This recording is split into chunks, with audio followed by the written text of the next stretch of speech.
ಬ್ರೇಕ್ನ ಬಳಿಕ ಮತ್ತೆ ಕಾರ್ಯಕ್ರಮಕ್ಕೆ ಸ್ವಾಗತ. ವೀಕ್ಷಕರೇ, ರಮ್ಯಾ ಸುರೇಶ್ ಅವರನ್ನ ನೇರವಾಗಿ ಭೇಟಿ ಮಾಡಲು ನಮ್ಮ ಟಿವಿ ಸ್ಕ್ರೀನ್ ಮೇಲೆ ಕಾಣಿಸ್ತಾ ಇರುವಂತಹ ನಂಬರ್ಗೆ ಕಾಲ್ ಮಾಡಿ ನೀವು ಅಪಾಯಿಂಟ್ಮೆಂಟ್ನ ತಗೊಳ್ಬಹುದು. ಜೊತೆಗೆ ನಮ್ಮ ಕಾರ್ಯಕ್ರಮಕ್ಕೂ ಕೂಡ ಕಾಲ್ ಮಾಡಿ ನೀವು ಮಾತನಾಡಬಹುದು, ನಿಮ್ಮ ಸಮಸ್ಯೆಗಳಿಗೆ ಪರಿಹಾರವನ್ನು ಕಂಡುಕೊಳ್ಬಹುದು. ರಮ್ಯಾ ಅವರೇ, ನಾವು ಅವಾಗಲೇ ಮಾತನಾಡ್ತಾ ಇದ್ವಿ, ಪ್ರಾಣದ ಶಕ್ತಿಗಳ ಬಗ್ಗೆ ಮಾತನಾಡ್ತಾ ಇದ್ವಿ. ಹಾಗೆ ಈ ಒಂದು ಪ್ರಾಣಿಕ ಹೀಲಿಂಗ್ನ ಎಲ್ಲರೂ ಸಹ ಮಾಡಬಹುದು, ಪ್ರಾಕ್ಟೀಸ್ ಮಾಡಬಹುದಾ, ಹೇಗೆ? ಪ್ರಾಕ್ಟೀಸ್ ಎಲ್ಲರೂ ಮಾಡಬಹುದು, ಬಟ್ ಇದರಲ್ಲಿ ಇನ್ನೊಬ್ರಿಗೆ ಹೀಲ್ ಮಾಡೋ ಅಷ್ಟು ಇದಿರಲ್ಲ, ಕೇಪಬಿಲಿಟಿ ಇರಲ್ಲ. ಯಾಕಂದ್ರೆ ಸೆಲ್ಫ್ ಪ್ರಾಕ್ಟೀಸ್ ಅಲ್ಲಿ ಇದ್ದಾಗ ಅವರೇ ಕಂಟ್ಯಾಮಿನೇಟ್ ಆಗಿದ್ರೆ, for example alcohol addiction, smokers, ಮತ್ತೆ ತುಂಬಾ ಕೋಪದಲ್ಲಿರೋರು, ಸ್ಟ್ರೆಸ್ ಅಲ್ಲಿರೋರು, ಇದು ರೇಖಿ ಎನರ್ಜಿಯಾಗಿ ಅಷ್ಟು ಸಪೋರ್ಟಿವ್ ಆಗಿ ಇರಲ್ಲ. ಓಕೆ, ಇದಕ್ಕೆ ತುಂಬಾನೇ ರಿಸ್ಟ್ರಿಕ್ಷನ್ಸ್ ಇರುತ್ತೆ. ಯೂಸ್ ಮಾಡೋರು ಇರ್ಬೋದು, ಬೇರೆಯವ್ರಿಗೆ ಎನರ್ಜಿ ಕೊಡೋರು ಇರ್ಬೋದು, ತುಂಬ ರಿಸ್ಟ್ರಿಕ್ಷನ್ಸ್ ಇರುತ್ತೆ. ಸೊ ಯಾವಾಗ ಅವರು ತುಂಬ ಪ್ಯೂರ್ ಆಗಿರ್ತಾರೋ ಅವಾಗ ಮಾತ್ರನೇ ಇನ್ನೊಬ್ಬರಿಗೆ ಎನರ್ಜಿ ಕೊಡೋಕ್ಕೆ ಈ ಒಂದು ಪ್ರಾಣಿಕ್ ಹೀಲಿಂಗು ಸಹಾಯ ಮಾಡುತ್ತೆ. ಸೊ ಫಸ್ಟ್ ತಮ್ಮನ್ನ ತಾವು ಕ್ಲೆನ್ಸ್ ಮಾಡ್ಕೊಳ್ಳೋಕ್ಕೆ ತುಂಬ ಚೆನ್ನಾಗಿ ಹೆಲ್ಪ್ ಮಾಡುತ್ತೆ. ಬ್ಲಾಕೇಜಸ್ ರಿಮೂವ್ ಮಾಡೋಕ್ಕಂತೂ ತುಂಬ ಚೆನ್ನಾಗಿ ಹೆಲ್ಪ್ ಮಾಡುತ್ತೆ. ನಾನು ಹೇಳದ್ನಲ್ಲ, ಸ್ವೀಪಿಂಗ್ ಅಂದರೆ ಆ ಅನಾಥ ಚಕ್ರ ಇರ್ಬೋದು, ನಮ್ಮ ಔರ ಇರ್ಬೋದು, ಚಕ್ರಗಳಲ್ಲಿರುವಂಥ ನೆಗೆಟಿವ್ಸ್ ಇರ್ಬೋದು, ನಮ್ಮ ಎನರ್ಜಿ ಸಿಸ್ಟಮ್ಮು, ನಮ್ಮ ಮೆರಿಡಿಯನ್ ಸಿಸ್ಟಮ್, ಇಲ್ಲಿರುವಂತಹ ಎಲ್ಲ ನೆಗೆಟಿವ್ಸ್ ಅನ್ನ ಸ್ವೀಪ್ ಔಟ್ ಮಾಡೋವಂಥದ್ದು. ಸೊ ಅದರಲ್ಲಿ ನೀಟಾಗಿ ಈ ಒಂದು ಉಗುರುಗಳಿಂದ ಈ ತರ ಎಳೆದು ಈ ತರ ಬಿಸಾಕ್ತಿವಿ. ಓಕೆ, ಆ ಎನರ್ಜಿ ನೆಗೆಟಿವ್ಸ್ ಎಲ್ಲ ತೆಗೆದು ಸೈಡ್ಗೆ ಥ್ರೋ ಮಾಡ್ತೀವಿ. ಇದನ್ನ ಸ್ವೀಪಿಂಗ್ ಅಂತ ಕರಿತೀವಿ. ಈ ತರ 21 ಟೈಮ್ಸ್ ಇಂದ 150 ಟೈಮ್ಸ್ ಯಾವಾಗ ಮಾಡ್ತೀವಿ, ಎಂತ ಬೆಡ್ ರಿಡನ್ ಆಗಿರೋ ಅಂಥವ್ರು 10 ಡೇಸ್ ಒಳಗಡೆ ಆರಾಮಾಗಿ ಎದ್ದು ಕೂತ್ಕೊಬಿಡ್ತಾರೆ. ಅಷ್ಟು ಎನರ್ಜಿ ಇದೆ ಈ ಪ್ರಾಣಿಕ್ ಹೀಲಿಂಗ್ ಅಲ್ಲಿ. ಇನ್ನು ಈ ಒಂದು ಪ್ರಾಣಿಕ್ ಹೀಲಿಂಗ್ ಅಲ್ಲಿ ಬೇಸಿಕ್ ಲಾ ಏನ್ ತಿಳಿಸುತ್ತೆ?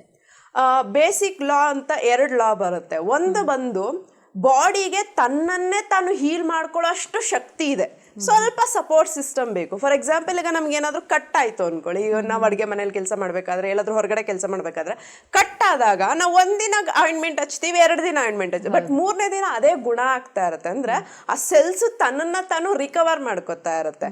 ಮಕ್ಕಳಿಗೆ ಇದರಲ್ಲಿ ಜಾಸ್ತಿ ಇರುತ್ತೆ, ಈ ಒಂದು ಎನರ್ಜಿ ಮಕ್ಕಳಲ್ಲಿ ಜಾಸ್ತಿ ಇರುತ್ತೆ. ನೋಡಿ, ಅವ್ರ ಸ್ಕಿನ್ ತುಂಬಾ ಟೆಂಡರ್ ಆಗಿರೋದ್ರಿಂದ ಬೇಗ ಹೀಲ್ ಆಗೋಗುತ್ತೆ. ಅದೇ ಅದು ನೆಗೆಟಿವ್ ಆಗು ಇದಾಗ್ಬೋದು, ಯಾಕಂದ್ರೆ ಆ ಎಳೆ ವಯಸ್ಸಲ್ಲಿ ಬಿದ್ದಾಗ ಬೋನ್ಸ್ ಡ್ಯಾಮೇಜ್ ಆಗೋದು ತುಂಬಾ ಸಾಧ್ಯತೆಗಳಿರುತ್ತೆ. ಇನ್ನು ನೆಕ್ಸ್ಟ್ ಬಂದು ಲೈಫ್ ಎನರ್ಜಿ, ಅಂದ್ರೆ ನಮ್ಮಲ್ಲಿರುವಂತಹ ಪ್ರಾಣಶಕ್ತಿ. ನಾವು ಆಗ್ಲೇ ಮಾತಾಡ್ದಂಗೆ 3 ಎನರ್ಜಿ, 3 ಪ್ರಾಣಶಕ್ತಿಗಳನ್ನ ಡೇ ಟು ಡೇ ಲೈಫಲ್ಲಿ ಅಳವಡಿಸ್ಕೊಂಡಾಗ ಯಾವುದೇ ತರ ಎನರ್ಜಿ ಇಂಬ್ಯಾಲೆನ್ಸಸ್ ಆಗಲ್ಲ. ಸೊ ವಾಕಿಂಗ್ ಮಾಡೋದಿರ್ಬೋದು, ನಾವು ಸನ್ ಬಾತಿಂಗ್ ಇರ್ಬೋದು, ಇಲ್ಲ ಏರ್ ಪ್ರಾಣಾಯಾಮ, ಅದಕ್ಕೆ ಮೆಡಿಟೇಷನ್ ಅಂತ ಹೇಳೋದು. 3ರಲ್ಲಿ ಯಾವ್ದಾದ್ರು ಒಂದನ್ನಾದ್ರೂ ಅಳವಡಿಸ್ಕೊಂಡು ಡೆಫಿನೆಟ್ಲಿ ನಮ್ಮ ಎನರ್ಜಿ ಸಿಸ್ಟಮ್ ಬ್ಲಾಕೇಜಸ್ ಆಗಲ್ಲ, ಮತ್ತೆ ಇಂಬ್ಯಾಲೆನ್ಸಸ್ಸು ಆಗಲ್ಲ. ಇದು 2 ಲಾನ ನಾವು ಯಾವಾಗಲೂ ಗುರ್ತಲ್ಲಿಟ್ಕೊಂಡಿರ್ಬೇಕು.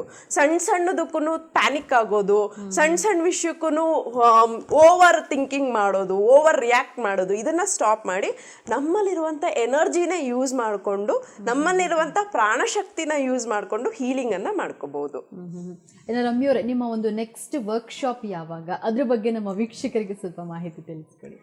ನಮ್ಮ ಸವಿಕಲ್ಪ ಹಾಲಿಸ್ಟಿಕ್ ಸೆಂಟರ್ ಕಡೆಯಿಂದ next workshop ancient energy healing workshop ಇದೆ. ಅಕ್ಟೋಬರ್ 15, 16 ರಿಜಿಸ್ಟ್ರೇಷನ್ಸ್ ಓಪನ್ ಆಗಿದೆ. ಟಿವಿ ಸ್ಕ್ರೀನ್ ಮೇಲೆ ಬರ್ತಾ ಇರುವಂಥ ಮೊಬೈಲ್ ನಂಬರ್ಸ್ಗೆ ಕಾಲ್ ಮಾಡಿ, ವಾಟ್ಸಪ್ ಮಾಡಿ, ನಿಮ್ಮ ಒಂದು ಇನ್ಫಾರ್ಮೇಷನ್ ಬೇಕಿರ್ಬೋದು, ಅದ್ರ ಬಗ್ಗೆ ಗೈಡೆನ್ಸ್ ಬೇಕಿರ್ಬೋದು, ಕಾಲ್ ಮಾಡಿ. ನಿಮ್ಗೆ ಯಾವ ಥರ ಇನ್ಫಾರ್ಮೇಷನ್ ಬೇಕು ಖಂಡಿತ ಕೇಳಿ, ನಮ್ಮ ಟೀಮ್ ಅವ್ರಿಗೆ ಸಹಾಯ ಮಾಡ್ತಾರೆ. ಮತ್ತು ನಿಮಗೆ ಯಾವ ಥರ ಇನ್ಫಾರ್ಮೇಷನ್ ವಾಟ್ಸಪ್ಪಲ್ಲಿ ಬೇಕಾ, ಕಾಲಲ್ಲಿ ಬೇಕಾ, ಎಲ್ಲ ಥರನೂ ನಿಮಗೆ ಇನ್ಫಾರ್ಮೇಷನ್ ಇರುತ್ತೆ. ಒಂದ್ಸಲ ಕಾಲ್ ಮಾಡಿ ನಿಮ್ಗೆ ಏನು ಗೈಡೆನ್ಸ್ ಬೇಕು ಖಂಡಿತ ಕೇಳ್ಬೋದು. ರಿಜಿಸ್ಟರ್ ಮಾಡ್ಕೊಳ್ಳಿ, ನಂತರ ನಮ್ಮ ಕ್ಲಾಸಸ್ಸನ್ನು ಅಟೆಂಡ್ ಮಾಡ್ಬೋದು.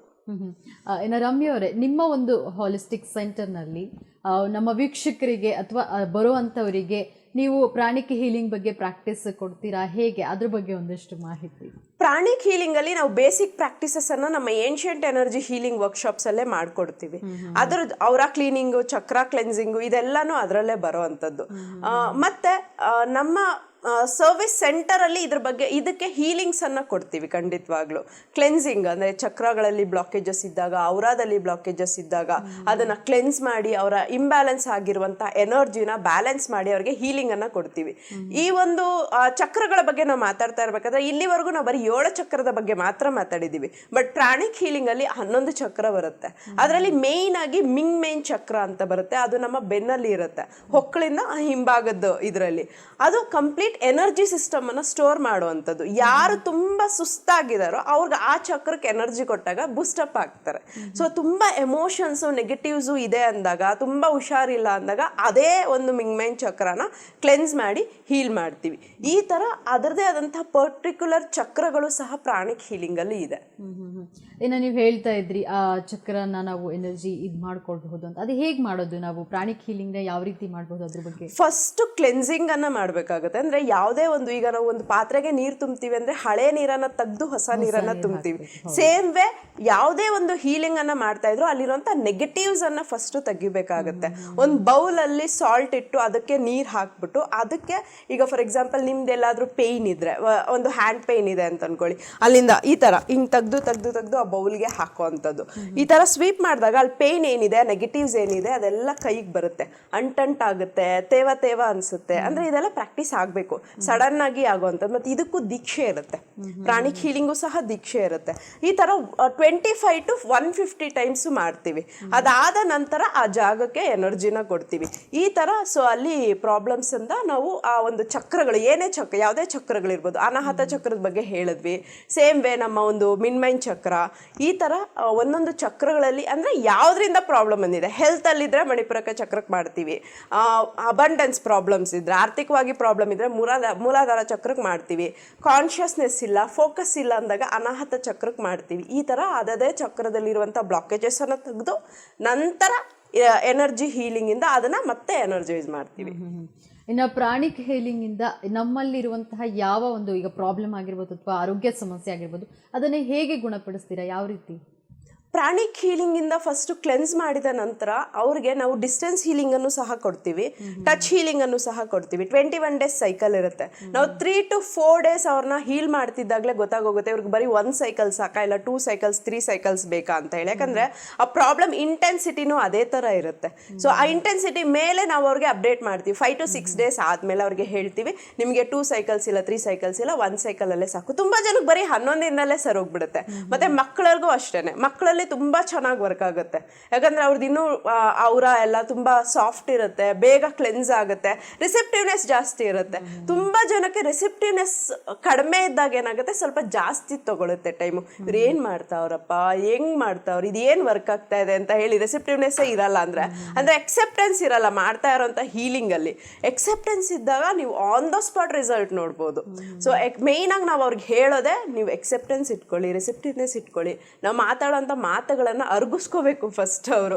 ಸೊ ತಲೆಗೆ ಹಾಕೋಬೇಕು. ಅದು ನಾವು ಮಾತಾಡೋದು ಕೆಲವೊಂದು ತಲೆಯಿಂದ ಮೇಲೆ ಹೋಗ್ತಾ ಇದ್ರೆ ಅವ್ರಿಗೆ ಎಫೆಕ್ಟ್ ಗೊತ್ತಾಗಲ್ಲ. ಆದ್ರಿಂದ ಫಸ್ಟ್ ಅವ್ರಿಗೆ ನಂಬಿಕೆ ಇಡಿ ಅಂತ ಹೇಳ್ತೀವಿ. ಆಗ್ಲೇ ಹೇಳಿದ್ನಲ್ಲ, ಫೇತ್ ಹೀಲಿಂಗ್ ಅಂತಾನೆ ಹೇಳ್ತೀವಿ. ಸೊ ಈ ತರ ಅವ್ರಿಗೆ ಡಿಸ್ಟೆನ್ಸ್ ಹೀಲಿಂಗು ಕೊಡ್ತೀವಿ, ಟಚ್ ಹೀಲಿಂಗು ಕೊಡ್ತೀವಿ. ಈ ನಮ್ಮ ಸರ್ವಿಸ್ ಸೆಂಟರ್ ಇಂದ ಇಷ್ಟೆಲ್ಲ ನಾವು ಸರ್ವಿಸಸ್ ಅನ್ನ ಪ್ರೊವೈಡ್ ಮಾಡ್ತೀವಿ. ನೀವು ಹೇಳ್ತಾ ಇದ್ರಿ ನಿಮ್ಮ ಸರ್ವಿಸ್ ಸೆಂಟರ್ ಬಗ್ಗೆ ಹೇಳ್ತಾ ಇದ್ರಿ, ಅಂದ್ರೆ ಟೈಮಿಂಗ್ ಏನಿರುತ್ತೆ? ಯಾಕಂದ್ರೆ ಏನಾದರೂ ಬರಬೇಕು ಅಂತಂದ್ರೆ ವೀಕ್ಷಕರು, ಆ ಟೈಮಿಂಗ್ ಹೇಗಿರುತ್ತೆ ಅದ್ರ ಬಗ್ಗೆ ನಮ್ಮ ವೀಕ್ಷಕರಿಗೆ ತಿಳಿಸ್ಕೊಳ್ಳಿ.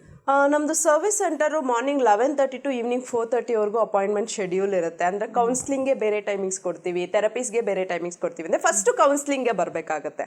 ಸೊ 4 ನಂಬರ್ಸ್ಗೆ ಕಾಲ್ ಮಾಡಿಕೊಂಡು ಅವ್ರದ್ದು ಏನು ಕನ್ಸರ್ನ್ ಇದೆ ಒಂದ್ಸಲ ಅದನ್ನು ಅಪ್ಡೇಟ್ ಮಾಡಿದಾಗ ಆ ಶೆಡ್ಯೂಲ್ ನೋಡಿಕೊಂಡು ನಮ್ಮ ಟೀಮಿಂದ ಅವ್ರಿಗೆ ಯಾವ ದಿನ ಯಾವ ಟೈಮಿಂಗ್ಸ್ಗೆ ಅಪ್ಡೇಟ್ ಕೊಡ್ತಾರೆ. ನಾನು ಮತ್ತು ನಮ್ಮ ಗುರುಜಿ ಇಬ್ಬರು ಇರ್ತೀವಿ. ಯಾರ್ದು ಶೆಡ್ಯೂಲ್ ಇದೆ ಅವ್ರದನ್ನ ನೋಡಿಕೊಂಡು ಅಪಾಯಿಂಟ್ಮೆಂಟನ್ನು ಕೊಡ್ತೀವಿ. ಬಂದ ನಂತರ ಅವು ತುಂಬ ಜನಕ್ಕೆ ಕೌನ್ಸ್ಲಿಂಗಲ್ಲೇ ಕ್ಯೂರ್ ಆಗೋಗ್ಬಿಡುತ್ತೆ. ಎಮೋಷ್ನಲಿ ಇಂಬ್ಯಾಲೆನ್ಸ್ ಇದ್ದಾಗ ಕೌನ್ಸ್ಲಿಂಗ್ ಅಲ್ಲೇ ಕ್ಯೂರ್ ಆಗೋಗುತ್ತೆ. ಬೇರೆ ತರ ಪ್ರಾಬ್ಲಮ್ಸ್ ಇದ್ರೆ ರಿಲೇಶನ್ಶಿಪ್ಸ್ ಅಲ್ಲಿ ಇರ್ಬೋದು, ಇಲ್ಲ ಆರ್ಥಿಕವಾಗಿ ಪ್ರಾಬ್ಲಮ್ಸ್ ಇರ್ಬೋದು, ಇಂಥವ್ರಿಗೆ ಕೆಲವೊಂದು ಥೆರಪೀಸ್ ಅನ್ನ ಸಜೆಸ್ಟ್ ಮಾಡ್ತೀವಿ, ಹೀಲಿಂಗ್ಸ್ ಅನ್ನ ಸಜೆಸ್ಟ್ ಮಾಡ್ತೀವಿ, ಅಥವಾ ನಮ್ದು ವರ್ಕ್ಶಾಪ್ಸ್ ಅನ್ನ ಸಜೆಸ್ಟ್ ಮಾಡ್ತೀವಿ. ಸೊ ಅಂದ್ರೆ ನೆಕ್ಸ್ಟ್ ಸೆಷನ್ಗೆ ಈ ಥರ ಅದಕ್ಕೆ ಅಂದರೆ ನಾವು ಫಾಲೋ ಅಪ್ಸು ಸಹ ಇಡ್ತೀವಿ. ಅಂದರೆ ಅವ್ರು ಬಂದು ಹೋದ ತಕ್ಷಣ ಬಿಟ್ಬಿಡು ಅಂತದಲ್ಲ, ಮತ್ತೆ ಕಾಲ್ ಬ್ಯಾಕ್ ಮಾಡಿ ಹೇಗಿದ್ದಾರೆ, ಮತ್ತು ಯಾವ ಥರ ಯಾವಾಗ ಬರ್ತಾರೆ, ನೆಕ್ಸ್ಟ್ ಅವ್ರಿಗೆ ಏನು ಸಜೆಸ್ಟ್ ಮಾಡಿದ್ದಾರೆ ಅದನ್ನು ತಿಳ್ಕೊಂಡು ಇನ್ನೊಂದು ಸಲನೂ ಅವ್ರಿಗೆ ಇದು ಮಾಡ್ತೀವಿ. So morning 11:30 to evening 4:30 counselling ಮತ್ತು ಥೆರಪೀಸ್ಗೆ ಅಪಾಯಿಂಟ್ಮೆಂಟ್ಸ್ ಸಿಗುತ್ತೆ. ಏನೋ ವರ್ಕ್ಶಾಪ್ ಅಂತ ಹೇಳ್ತಾ ಇದ್ರಿ, ವರ್ಕ್ಶಾಪಲ್ಲಿ ನೀವು ಯಾವ ರೀತಿಯ ವರ್ಕ್ಶಾಪ್ ಮಾಡ್ತೀರಾ? ಅಂದರೆ ಪ್ರತಿ ವರ್ಕ್ಶಾಪಲ್ಲೂ ಬೇರೆ ಬೇರೆ ಟಾಪಿಕ್ ಇರುತ್ತಾ, ಹೇಗೆ? ಖಂಡಿತವಾಗ್ಲೂ ನಮ್ಮದು 3-4 ಥರ ವರ್ಕ್ಶಾಪ್ ಇದೆ. ಮೇಯ್ನ್ ಆಗಿ ನಾವು ಇದು ಮಾಡ್ತಾ ಇರೋಂಥದ್ದು ಏನ್ಷಿಯಂಟ್ ಎನರ್ಜಿ ಹೀಲಿಂಗು, ಅದ್ರ ಜೊತೆಗೆ ರೇಖಿ ಎನರ್ಜಿ ಒಂದು ಏನ್ಷಿಯಂಟ್ ಹೀಲಿಂಗ್ದು ಭಾಗ ಆಗುತ್ತೆ. ಏಂಜಲ್ ಥೆರಪಿ ಕ್ಲಾಸ್ ಮಾಡ್ತೀವಿ, ಕಾರ್ಡ್ಸ್ ರೀಡಿಂಗ್ ಇರುತ್ತೆ, ಅದ್ರ ಜೊತೆಗೆ ಮಂತ್ರ ಕ್ಲಾಸಸ್ ಅನ್ನ ಮಾಡ್ತೀವಿ. ಈ 3 ಥರ ವರ್ಕ್ಶಾಪ್ಸ್ ಅನ್ನ ನಾವು ಮಾಡ್ತಾ ಇದೀವಿ. ಇನ್ನು ಸೆಲ್ಫ್ ಹೀಲಿಂಗ್ ಅಂದ್ರೆ ತುಂಬಾ ಜನ ಹಿಪ್ನೋಥೆರಪಿ ಕಲಿಬೇಕು ಅಂತಿರ್ತಾರೆ, ಬಟ್ ಹಿಪ್ನೋಥೆರಪಿ ಅಷ್ಟು ಸುಲಭವಾಗಿ ಕಲಿಯಕ್ಕಾಗಲ್ಲ. ಸೆಲ್ಫ್ ಹಿಪ್ನೋಸಿಸ್ ಅಂತ ಹೇಳಿ 1 ಡೇ ಕ್ಲಾಸ್ ಮಾಡ್ತೀವಿ. ಅಂದ್ರೆ ಅವರೇ ಸೆಲ್ಫ್ ಟ್ರಾನ್ಸ್ಗೆ ಹೋಗಿ ಅವರ ಏನ್ ಪ್ರಾಬ್ಲಮ್ಸ್ ಇದೆ ಅದು 3-4 ತರ ಟೆಕ್ನಿಕ್ಸ್ ಅನ್ನ ಹೇಳ್ಕೊಡ್ತೀವಿ ಅವ್ರಿಗೆ. ಅದನ್ನ ಕಂಡು ಹಿಡ್ಕೊಂಡು ಅವರೇ ಗುಣ ಮಾಡ್ಕೊಳ್ಳುವಂಥದ್ದು. ಸೊ ಇದು ಏನ್ಷಿಯಂಟ್ ಎನರ್ಜಿ ಹೀಲಿಂಗು ಮತ್ತೆ ಸೆಲ್ಫ್ ಹಿಪ್ನೋಸಿಸ್ ಕಾಂಬಿನೇಷನ್ ಅಲ್ಲಿ ಬರುತ್ತೆ. ಸೊ ಅದ್ರಲ್ಲಿ ಎರಡೂನು ಕಂಬೈನ್ ಮಾಡಿ ನಾವು ಹೇಳ್ಕೊಡ್ತೀವಿ. ಈ ತರ ಬೇರೆ ಬೇರೆ ಇರುತ್ತೆ. ಸೊ ಯಾವಾಗ ಯಾವ ವರ್ಕ್ಶಾಪ್ ಇರುತ್ತೋ ಅದ್ರ ಬಗ್ಗೆ ಅವರು ಅಟೆಂಡ್ ಮಾಡ್ಬೋದು ಕೇಳ್ಕೊಂಡು. ಇನ್ನು ನಮ್ಮಲ್ಲಿ ಪ್ರಾಣಶಕ್ತಿ ಇದೆ ಅಂತ ಹೇಗೆ ಗೊತ್ತಾಗುತ್ತೆ, ಎಲ್ಲಿಂದ ಸಿಗುತ್ತೆ ನಮಗೆ? ಸೊ ಆ ಏರ್ ಪ್ರಾಣ, ಭೂ ಪ್ರಾಣ ಮತ್ತು ನಮ್ಮ ಒಂದು ಸೋಲಾರ್ ಪ್ರಾಣದ ಜೊತೆಗೆ ನಮ್ಮಲ್ಲೇ ಒಂದು ಎನರ್ಜಿ ಸಿಸ್ಟಮ್, ನಾವು ಯಾವಾಗಲೂ ಹೇಳ್ತಾ ಇರ್ತೀವಲ್ಲ ಎನರ್ಜಿ ಬ್ಯಾಲೆನ್ಸ್ ಆಗಿ ಇಟ್ಕೊಳ್ಳಿ, ನಮ್ಮ ಮೆರಿಡಿಯನ್ ಸಿಸ್ಟಮು, ನಮ್ಮ ಚಕ್ರಗಳು, ಇದೆಲ್ಲನೂ ಈಗ ಒಂದು ಪ್ರಾಬ್ಲಮ್ ಆಯಿತು ಅಂದಾಗ ಅದೇ ಥರ ಪ್ರಾಬ್ಲಮ್ ರಿಪೀಟೆಡ್ಲಿ ಆಗ್ತಾ ಇರುತ್ತೆ. ಎಕ್ಸಾಂಪಲ್, ಈಗ ಯಾರಿಗೋ ಒಬ್ರು ಸಾಲ ಕೊಟ್ಟು ಸಿಗಾಕೊಂಡಿರೋ ಅಂದರೆ ರಿಟರ್ನ್ ಬಂದಿರಲ್ಲ, ಬಟ್ ಇನ್ನೊಬ್ಬರನ್ನು ನಂಬಿ ಮತ್ತೆ ಸಾಲ ಕೊಡ್ತಾರೆ. ಇದು ರಿಪೀಟೇಟಿವ್ ಪ್ಯಾಟ್ರನ್ ಅಂತ ಹೇಳ್ತೀವಿ, ವಿಶಿಯಸ್ ಸೈಕಲ್ ಅಂತ ಹೇಳ್ತೀವಿ. ಅಂದರೆ ನಮ್ಮ ಸೋಲು ಒಂದನ್ನೇ ಮತ್ತೆ ಮತ್ತೆ ಮತ್ತೆ ಅದನ್ನೇ ಪ್ರಾಕ್ಟೀಸ್ ಮಾಡ್ತಾ ಇರುತ್ತೆ, ಅದನ್ನೇ ಎಕ್ಸ್ಪೀರಿಯನ್ಸ್ ಮಾಡ್ತಾ ಇರುತ್ತೆ. ಸೊ ನಾವು ಯಾವಾಗಲೂ ಒಂದು ವರ್ಡ್ ಏನು ಹೇಳೋದಂದ್ರೆ, we are here to experience the life, not to suffer the life. ತುಂಬಾ ಜನ ಸಫರಿಂಗ್ ಅಲ್ಲೇ ಜೀವನ ಕಳೆದು ಬಿಡ್ತಾರೆ. ಸೊ ನೀವು ಒಂದು ಸಿಚುವೇಶನ್ ಅನ್ನ ಸಫರ್ ಮಾಡ್ತಾ ಇದ್ದೀರಾ ಅಂದ್ರೆ try to come out of it. ಅಲ್ಲೇ ಇದ್ಕೊಂಡು ಏನ್ ಸಾಧಿಸ್ತೀರಾ? ನಿಮಗೆ ಗೊತ್ತು ಅಲ್ಲಿ ಪ್ರಾಬ್ಲಮ್ ಆಗ್ತಾ ಇದೆ ಅಂತ, ಸೊ ಅಲ್ಲಿಂದ ಹೊರಗಡೆ ಬರೋ ದಾರಿನ ನೋಡ್ಬೇಕು ಅಲ್ವಾ? ಅದರಲ್ಲೇ ಇದ್ಕೊಂಡು ನಾನು ಪ್ರಾಬ್ಲಮ್ ಅಲ್ಲಿ ಇದ್ದೀನಿ ಅಂತ ಇದ್ರೆ ಯಾವ ತರ ಆಗುತ್ತೆ? ಆದ್ರಿಂದ ಫಸ್ಟ್ ನಮ್ಮಲ್ಲಿ ಪ್ರಾಬ್ಲಮ್ ಕ್ರಿಯೇಟ್ ಆಗಿದೆ ಅಂದ್ರೆ ಅಲ್ಲೇ ಗೊತ್ತಾಗುತ್ತೆ ಎನರ್ಜಿ ಇಂಬ್ಯಾಲೆನ್ಸ್ ಆಗಿದೆ ಅಂತ. ಸೊ ಆ ನೆಗೆಟಿವ್ಸ್ ಅನ್ನ ಯಾವ ತರ ಕ್ಲೆನ್ಸ್ ಮಾಡ್ಕೋಬೇಕು, ಅದರಿಂದ ಹೇಗೆ ಹೊರಗಡೆ ಬರಬೇಕು ಅನ್ನೋದನ್ನ ನೋಡ್ಬೇಕು. ಸೊ ನೀವು ಹೇಳ್ದಾಗೆ ನಮ್ಮಲ್ಲಿ ಪ್ರಾಣಶಕ್ತಿಗಳು ನಮ್ಮ ಉಸಿರಾಟದಲ್ಲೇ ಗೊತ್ತಾಗೋಗುತ್ತೆ. ರಮ್ಯವರೇ, ಇಷ್ಟೊತ್ತು ಕಾರ್ಯಕ್ರಮದಲ್ಲಿ ಇದ್ದು ನೀವು ಪ್ರಾಣಶಕ್ತಿ ಬಗ್ಗೆ ಬಹಳಷ್ಟು ಮಾಹಿತಿನ ತಿಳಿಸ್ಕೊಟ್ರಿ, ಧನ್ಯವಾದಗಳು. ಸೊ ಪ್ರಾಣಿಕ್ ಹೀಲಿಂಗ್ ಬಂದು ಎಲ್ಲ ಥರದ ಪ್ರಾಬ್ಲಮ್ಸನ್ನು ಕ್ಯೂರ್ ಮಾಡುವಷ್ಟು ಶಕ್ತಿ ಇದೆ. ನಿಮಗೆ ಎಲ್ಲಿ ಅವಕಾಶ ಸಿಗುತ್ತೆ ಪ್ರಾಣಿಕ್ ಹೀಲಿಂಗನ್ನು ಕಲಿಯೋದು, ದಯವಿಟ್ಟು ಕಲೀರಿ. ತುಂಬ ಸಿಂಪಲ್ ಆಗಿ ಹೇಳ್ಕೊಡ್ತಾರೆ ಮತ್ತು ತುಂಬ ಎಫೆಕ್ಟಿವ್ ಆಗಿ ವರ್ಕ್ ಆಗುತ್ತೆ. ಸೊ ಇದಾಗಿತ್ತು ಪ್ರಾಣಿಕ್ ಹೀಲಿಂಗನ್ನು ಇನ್ಫಾರ್ಮೇಷನು. ಮತ್ತಷ್ಟು ಇನ್ಫಾರ್ಮೇಷನ್ ಬೇಕಿದ್ರೆ ನಮ್ಮ ಒಂದು ಮೊಬೈಲ್ ನಂಬರ್ಸ್ಗೆ ಕಾಲ್ ಮಾಡಿ ಅಪಾಯಿಂಟ್ಮೆಂಟನ್ನು ತಗೋಬೋದು. ಧನ್ಯವಾದಗಳು. ಶುಭ ಸಂಜೆ. ನೋಡಿದ್ರಲ್ಲ ವೀಕ್ಷಕರೇ, ಪ್ರಾಣಿಕ್ ಹೀಲಿಂಗ್ ಅನ್ನ ಯಾವ ರೀತಿ ಮಾಡ್ತಾರೆ, ನಮ್ಮ ದೇಹದಲ್ಲಿರುವಂತಹ ಎನರ್ಜಿ ಬಗ್ಗೆ ಹೇಗಿರುತ್ತೆ ಅನ್ನುವಂಥದ್ರ ಬಗ್ಗೆ ರಮ್ಯ ಅವರು ಸಾಕಷ್ಟು ಮಾಹಿತಿನ ತಿಳಿಸ್ಕೊಟ್ರು. ಇದಾಗಿತ್ತು ಹೊತ್ತಿನ ವಿಶೇಷ. ನೋಡ್ತಾ ಇರಿ News1 ಕನ್ನಡ, ಇದು ನಿಮ್ಮ ಚಾನೆಲ್.